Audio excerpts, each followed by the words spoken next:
قیامت کیا ہے اور اس کو ماننا کتنا ضروری ہے قیامت کے قائم ہونے کو، یہ ارشاد فرما دیں۔ ایک دن ہے ایسا جو دنیا کے ختم والا ہوگا، یا وہ فیصلے والا دن ہوگا، حساب کا دن ہوگا۔ تو ایک دن ہے جو پوری دنیا کے ختم کے بعد اللہ تبارک و تعالیٰ اس کو قائم کرنے والا ہے، اس لیے اس کو قیامت کا دن کہتے ہیں۔ بالکل ٹھیک۔ اور یہ عقیدہ ہمارے مومنین کے لیے اس قدر لازم ہے کہ میں کیا بتاؤں آپ کو، قرآن پاک میں اکثر جگہ تو اللہ پر ایمان لانے کے بعد سیدھے یوم آخرت کا ہی ذکر آیا۔ جی جی جی، یعنی ایمان لاؤ اللہ پر اور آخرت پر۔ صحیح۔ آخرت کیا ہے؟ یہی قیامت کا دن ہے۔ ہم، تو قیامت کا اوپر ایمان لانا مومن کے لیے یہ جڑ کی حیثیت رکھتا ہے۔ صحیح۔ اور سب سے پہلے آپ نے یہ پوچھا کہ کیا ماننا ضروری ہے، اس کے لیے مجھے بتانا ہوگا کہ اگر آپ یہ آخرت کا تصور ہٹا دیں تو یہ کھوکھلا ہو گیا، پھر کچھ بھی نہیں ہے۔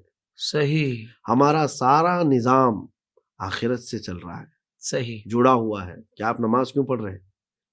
اس کا تعلق آخرت سے ہے۔ آخرت سے ہے۔ آپ روزہ کیوں رکھ رہے ہیں؟ آخرت سے ہے تعلق۔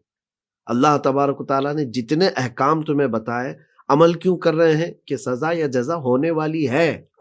اور یہ تصور ختم کر دیا جائے اگر نعوذ باللہ، تو پھر وہ بندہ تو آوارہ ہے، جو من میں آئے، جو طبیعت میں آئے وہ کرے۔ تو ایمان کی یہ جڑ ہے۔ قیامت کا تصور جو ہے ایمان والی کے لیے بہت ہی اہمیت کی حامل ہے، بغیر اس کے تو ایمان کمپلیٹ ہی نہیں ہے۔ یعنی تو جو نان مسلمز ہوتے ہیں یہ تو ان کا کانسیپٹ ہوتا ہے بھائی دنیا میں جو کرنا ہے کرو، بس یہی سب کچھ ہے۔ اسی وجہ سے ہوتا ہے کہ آخرت کا تصور نہیں ہے۔ بالکل ٹھیک۔ اب آپ اندازہ کر لیں کہ آخرت کا تصور ہٹ جائے اور قیامت کا تصور ہٹ جائے تو پھر کیا انداز ہو جاتا ہے، سرکشی آتی ہے طبیعت کے اندر۔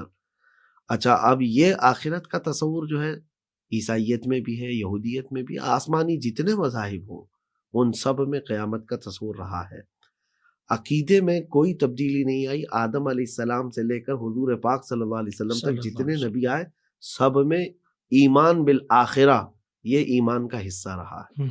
یعنی قیامت کو ماننا یہ ہر ایک امتی کے لیے ضروری ہے، ہر امتی کے لیے۔